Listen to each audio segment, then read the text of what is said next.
Thank you for the introduction and thank you for inviting me to the organizers, Maxence and Boris especially. So I'm going to present a joint work, mainly numerical results about this so-called quasi-normal mode that I will explain, of course. And this is a work between Aix-Marseille University, University of Valencia, because José Roman here is actually a researcher who develops nonlinear eigenvalue solvers, and Christophe Gueusen of University of Liège, who develops finite element software. So basically, what I want to address here is what I try to do in physics is, of course, we want to extend the result that we have in the Hermitian case, where we'd have a perfect cavity, let's say a mirror, and so it's completely lossless. And the resonator we're considering here is an open problem. So now it's, let's say, this typically gold 3D nanoparticle or whatever. And it's lossy, and also it's in the open space. So what's going to happen is that, of course, if we apply Maxwell equation in the two cases, well, first of all, here I have this source-free equation, the curl-curl form, with some boundary condition on the box. However, in my new case here, you will notice that in optics, typically, this is epsilon, which has become the frequency dispersive. This is the optical index for gold, silicon, etc. And also my boundary condition, the radiation condition at infinity, also depends on the frequency. So if I want to consider this as an eigenvalue problem, it's going to be a problem, of course, compared to the trivial case where everything is self-adjoint. So I will show in the talk how we can transform this into a polynomial eigenvalue problem or even a rational eigenvalue problem. But the trick is that, of course, here the eigenvalue has to be looked for on the real axis, here on the complex plane. And the next part of my talk is to try to actually now consider an arbitrary source, a real omega driving this system, and to be able to represent, of course, the solution of this equation as the sum of the generalized quasi-normal mode that I just introduced. Okay? So, of course, in this case, we have the spectral theorem and everything is clearly defined. We can compute the alpha k very easily. And in this case, everything is fails, and I will try to see what we can do. Okay, so I will talk about linearization, numerical results, and also about this expansion. I guess this is linked with Erglos functions at some point, because I'm using passive permittivity. Also some Dirichlet to Neumann mapping, so at some point I guess this is linked, and I'm trying to represent the resolvent of a weird operator. So, but a bit like Le Bourgeois-Gentilhomme, who didn't know prose before he did it. I didn't know too much of this before. So anyway, let's start with the linearization of such a thing, and I go back to the previous equation where solely epsilon is frequency dependent. So in physics, we call the resonant frequencies the eigenvalues omega k. We call quasi-normal modes this weird beast, where when the boundary condition is not a simple mirror. And in presence of Joule or radiation losses, we get complex eigenfrequencies, and M typically depends, the operator depends on the eigenfrequency, so it's nonlinear. So if you want to tackle this numerically, you can check out these two reviews to see how people in the community of optics try to tackle these problems. So we could use Fourier basis, so mesh-free methods, spherical harmonics, or mesh-based method. And what I'm not saying one is better than the other, because you can check in this review. We can get results from all of them. I'm going to use the fact that finite elements allow to leave the eigenfrequency outside of the matrices of the discretization. So it's going to be very useful for us.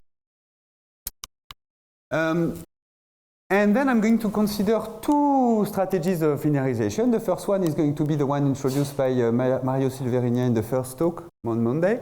And the other one is going to be, and also Patrick talked about it, and also Christophe Hazard talked about it. So, and the other one is purely numerical. So let's see how it goes when I'm considering the most simple lossy causal model that we can consider in optics, which would be the Drude model with some loss. So this so-called physical linearization is called physical because actually it's linked with, as Patrick Joly explained just before, to the polarization vector.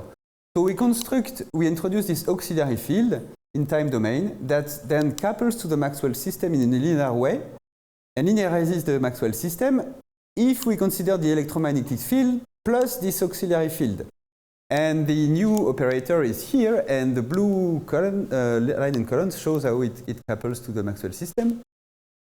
So it's quite clever actually, and also physical, because this auxiliary unknown is solely, the support of this function is only the dispersive material itself, because in a real physical system you would have, let's say, gold, silver, etc., and you only have to add these unknowns inside the appropriate dispersive materials, which is quite clever. In the numerical approach, it's more brute force, because then we can only say, well, it's a more traditional way to linearize, right? You just consider successive time derivative of the unknown, and then this Drude model leads to a polynomial eigenvalue problem that you can classically transform into the linear set by just considering this augmented formulation, but this augmentation is, let's say, less minimal than this one, because the additional unknowns live everywhere, of course, in my domain. So in both cases, the scaling to more poles, which is interesting because the Drude model in optics doesn't fit any material in the optical range. So usually we use more poles than this and Lorentz model, etc. So anyways, it's easy to scale these two approaches to more complex responses. So let's see how it's done numerically. Well, we start from deriving some weak formulation for this. And then, of course, epsilon is inside this mass, this 2B mass matrix. So we have to split. Let's say you have now several domains. Let's say it's a bounded case, and then we have several different optical material, and one is dispersive. Then I can split, of course, this integral and have them be ruled by different rational functions. And after finite element discretization, I'm getting these sparse matrices in green that are all driven by some rational function in omega, and that's what I was saying at the beginning. Then all the dependency in omega of my problem becomes outside, factorized outside of these matrices.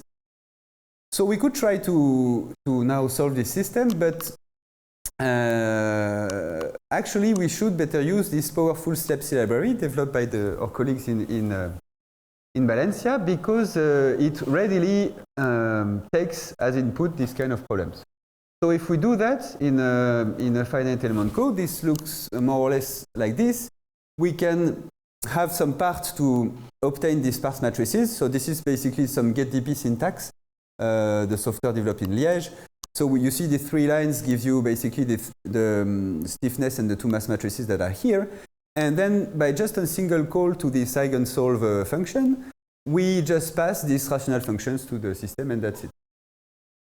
So if you want, you can try to use this on this website, and it should work. So now let's see a little bit what this mode looks like. And we consider, I always show this example, but I think it's important for what follows.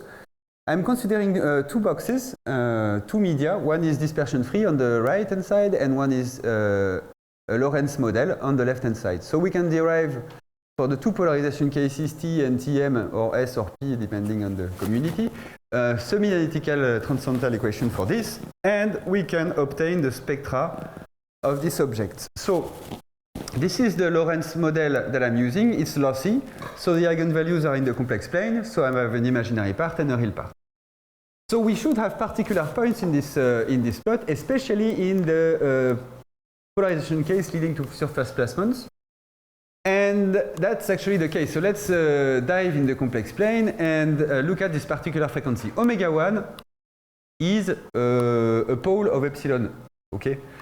So we of course, this is an accumulation point for the eigenvalues, because let's say the optical index or the complex one becomes infinite in this region of the box. We should also obtain something weird at epsilon 2, which is the condition for which we get surface placements. So epsilon 2 in the complex plane is the place where you have exactly epsilon 1 equals minus epsilon 2. Okay? But it's complex in the complex plane. And also, we obtain also some sort of accumulation point here. At omega 3, it's also weird because epsilon is null in the complex plane. So we expect some weird divergence failure here. And note that due to the particular values of this epsilon function, in practical manner, these 3 points in the complex plane are always quite close. So that's... And so if it's dispersion free, at the beginning, at low frequency, of course, we retrieve the epsilon 1 is almost epsilon 2, so we obtain the mode of the box. Okay? And then if we move along this branch, slightly, progressively, the epsilon of this box is going to become higher and higher. Okay? So, of course, we obtain modes that are located in there. And at some point, since I'm meshing this box, this is a finite element result, my mesh is no longer able to capture the high spatial variation of the field. And if I go exactly at epsilon 1, of course, it's rubbish. So now we move to the next branch, and we're going to move along this branch. And we can see that we get actually surface placements. And again, this is surface placements are happy to Fabry-Perotting in between the two interfaces here. And so we obtain also any number of bellies that we want in between these two interfaces. And at some point, my discretization is failing as well. Etc. Okay, and so at the end we retrieve again the free space configuration. So now what if we put a source in this kind of box and see what's going on? So if we were to come back to this original problem with a source, so now of course we now in optics typically have a laser, omega is real, and we want to have this kind of source. It could be a point source or let's say a plane wave in a scattered field formulation. So S is quite arbitrary at this stage. And we want now to expand this E on the set of quasi-normal modes. So since we are in a non-self-adjoint problem, we would have to solve the right and left eigenvectors for this problem. And then we could use the bi-orthogonality, the extended space. So it's the trivial, in the easy linearization, the extended space looks like this, and we have a bi-orthogonality relation in this case. We could express the source in the extended space, so that's what Mario Silverini presented at the very beginning. And then re-express the result simply in terms of the quasi-normal modes, which is possible because everything, of course, is not a basis at all here. And but if we do that, actually, it would be reinventing some theorem that already exists, which is called the Keldysh theorem, derived in the 50s. Mainly, here I'm taking the version you actually know, which is the version from Bain in his paper from 2012, which is another kind of method to get the solution of nonlinear eigenvalue problem in the complex plane, because it's some contour integration technique. And so in this theorem, of course, if you have a matrix valued function T, and you have some contour C, and we have all the eigenvalues that we consider simple in this setting, we assume that we know the left and right eigenvectors for this generalized eigenvalue problem. Then we can readily write an expression of the resolvent for this matrix valued function T. And so it's a quite nice expression because we have a resonant term here, where lambda k are the eigenvalues, and this is the right and left eigenvectors. This is some normalizing factor that involves T prime, where T prime is the derivative with respect to the eigenvalue, and plus some rest. And of course, there are a lot of to be said on this result. And if we just try to apply it to the Maxwell system, where T is going to be ruled by some rational functions.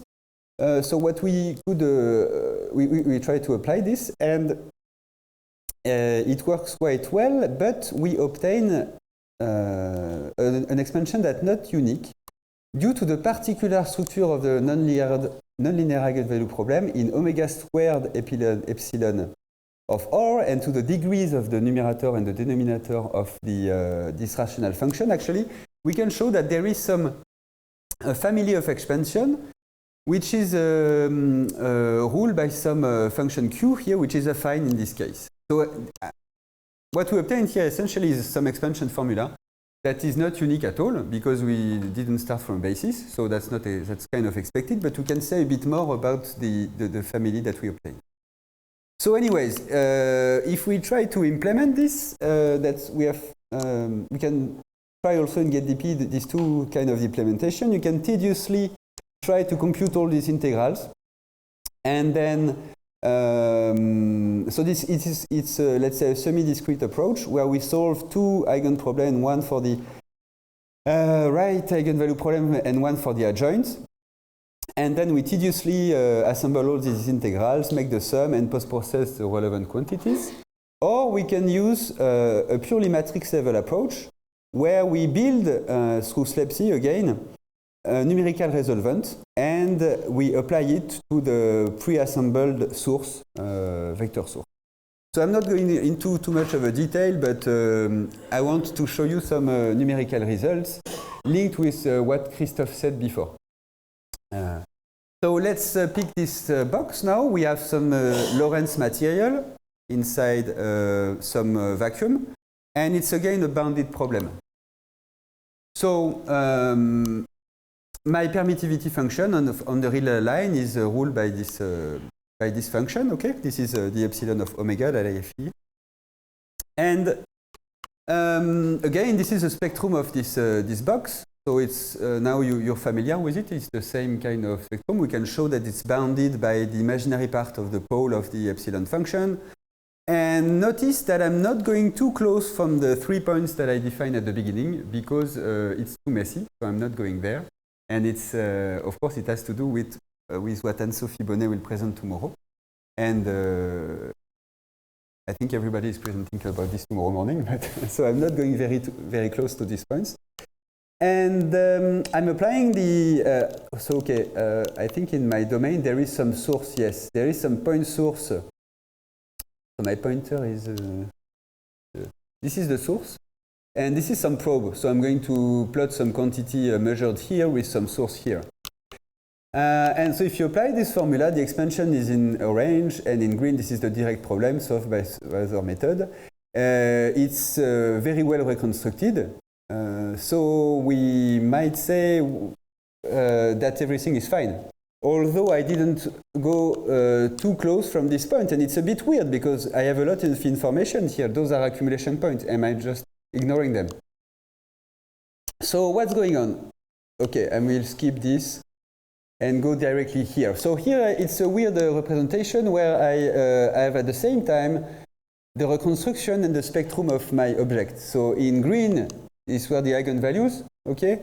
And no, sorry, in pink. And in green, I'm showing the reconstruction of some quantity. This is, some mean value of the field inside the dispersive object. So you can see that there is actually a discrepancy here. And the discrepancy is corresponding to the place in the spectrum where, that's because I'm putting my finger in front of it. For an optician, it's, okay, oh, wow. And then omega 1, yes, this omega 1 accumulation point, if I don't take enough eigenvalues, I'm missing a lot of, the field is not well reconstructed, and that's, we start seeing some discrepancy at least, but it's in a log scale here. So if we push we might be quite happy about this. And now I would like to show you where it can fail when you, for instance, have corners. I don't know if I have a lot of time left. Okay, so now I'm picking the box that we tried to do this with Christophe last year, and so I'm going to show you some results because I think it's kind of makes some connection with everything. So there is a problem, it will be the subject of tomorrow morning.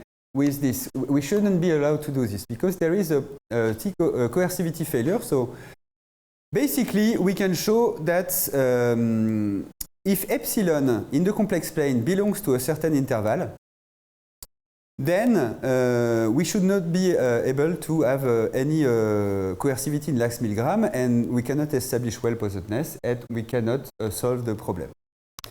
So here in this case, we see the whole complex plane. So this is happening. I mean, in the complex plane, somewhere epsilon is in this range.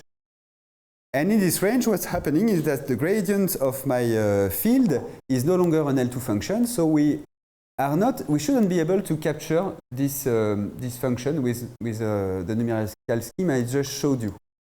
So can we evidence this? Okay, I'm going to go directly to the same kind of result. This is the same kind of plots, but in a complex plane. So there are a lot of information. I'm sorry, probably there should be less. Anyways, this is the spectrum again. And I'm solving this problem with two different discretizations. Okay? So basically, when you have this is the TM case, so I can either pick the scalar unknown HZ, or I can solve it the vector transverse EX, EY, and it should be the same.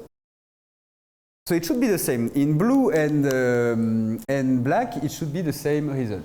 But we see that exactly here in this range, we obtain a discrepancy between the two results. And I'm not even going close to these points which are critical. Okay? Which means that the effect of this corner here actually has a big deflagration in the complex plane, at least in this direction. Okay? It's clearly visible. So what's happening for the reconstruction now? I'm always now probing the field inside the object. Here again, it seems to be badly reconstructed because now, okay, the source is almost at the corner. So I'm exciting my system at a close vicinity of the corner. And if I look at the field inside the object, well, it's poorly reconstructed in the region where we have the accumulation point corresponding to not the surface passement, but the pole of epsilon. So now let's move a little bit this pole in the complex plane, and it remains the same, okay? So it's just a little play. I'm going to skip directly to where I'm interested in. Now I have a source which is also very near to the corner. What's going on? Well, this time, quite interestingly, now my reconstruction is clearly really failing at a point which corresponds more to the surface placement frequency, okay? So that's where we can see that, yeah, there is a big problem here. Okay. And if I shake a little bit the system, so I'm changing a little bit this pole, it remains, the discrepancy remains really located at this place. Okay. So that's where I shouldn't be doing what I'm doing. Okay. Basically. So are corner mode visible in optics? In an optical experiment, it would be an interesting one, maybe, but probably we would have to be in really near field optics. For me, you understood it, I'm doing a numerical experiment, it's a big problem, because all my algorithms fail. Okay, sorry. I cannot go there in the complex plane, but in this system, it's an idealized one. I know where I'm expecting problems in the complex plane, so I can avoid it quite easily. In more complex setting, it would be completely a complete nightmare. All right. So let's move on a little bit. This is a quite recent thing that I've been doing about the open problems, because for now everything was bounded. But I don't have too much time, so and nobody introduced perfectly matched layers, so I'm just going to skip this. Okay, it's skipped. So recently, I've been just interested in this kind of approximation also of the Dirichlet to Neumann mapping, which I call radiation condition. Here, because it's the limit as the radius tends to infinity. Of course, we cannot do that with a bounded box. So what we do is to have some bounded box, and then I can approximate this by a non-local operator. It's non-local through the dependency of this integral here. And if we truncate, we can make it a bit local, but of course we would have to truncate it. So as a first approximation, it gives an absorbing boundary condition that we can plug into as a Robin term inside my variational formulation, and it gives us, of course, a quadratic eigenvalue problem. And if we go further and go to order 2, which is called in some literature the Bayes-Turkel approximation, then we get a more complex rational function, but that I can still treat in the same manner, actually. And now I'm getting a rational eigenvalue problem again. Okay, so okay, I have a lot of. It's a bit recent, sorry. The main point here is that the ABC boundary condition for various radii, because now the only thing that my boundary condition should be independent of the radius where I truncate my domain. Of course, the ABC condition fails quite drastically, so I'm just going to remove it and consider just the PML result and the some other result. Well, it works quite not too bad. And I'm going to skip to the reconstruction. So for instance, this is a mode that we obtain with perfectly matched layers and with this approximated local condition. Okay. And of course, with the very same setting, we could be interested in reconstructing the field for an incident plane wave. And what you obtain for the ABC condition is also very much expected. It fails very bad at low frequencies, and at some point it's not too bad.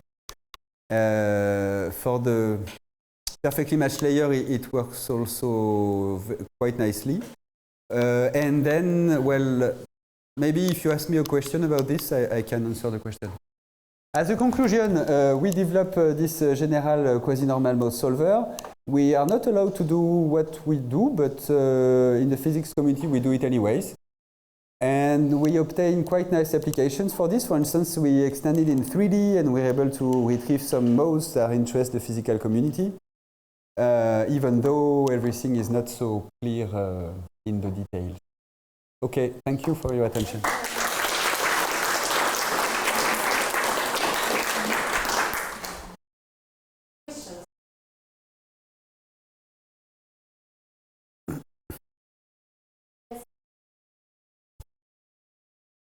Thank you for your talk. I have a question not about this, but about the first part. So you mentioned your physical linearization, but numerical linearization. So I understand the numerical realization is more costly in the West, more yes. But when you have a complete, complex setting, which one would you use? Is it tractable to use the numerical realization, or is it really too costly? I think we should do both every time we can, because it's they are very different, and the simple fact that you can compare the two is very valuable, in my opinion. But to answer more precisely, it's easier to automate the numerical one than the physical one, because you have to build these auxiliary fields. It's a bit more tedious.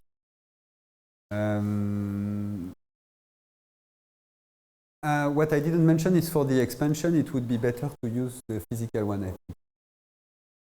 Because you would stick to a quadratic eigenvalue problem, and you wouldn't. I mean, this expansion is more minimalistic than the previous one, so it would be more advisable, I think.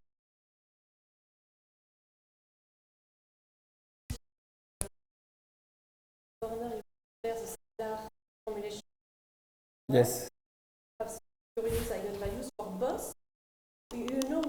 I don't know which one is true then. No, I don't know which one is is okay. I think that I know. Notice that you just notice that they do not. I'm pretty sure that they both fail. Okay. Oops. No, I don't. I'm not sure we can say who's right or wrong, to be honest.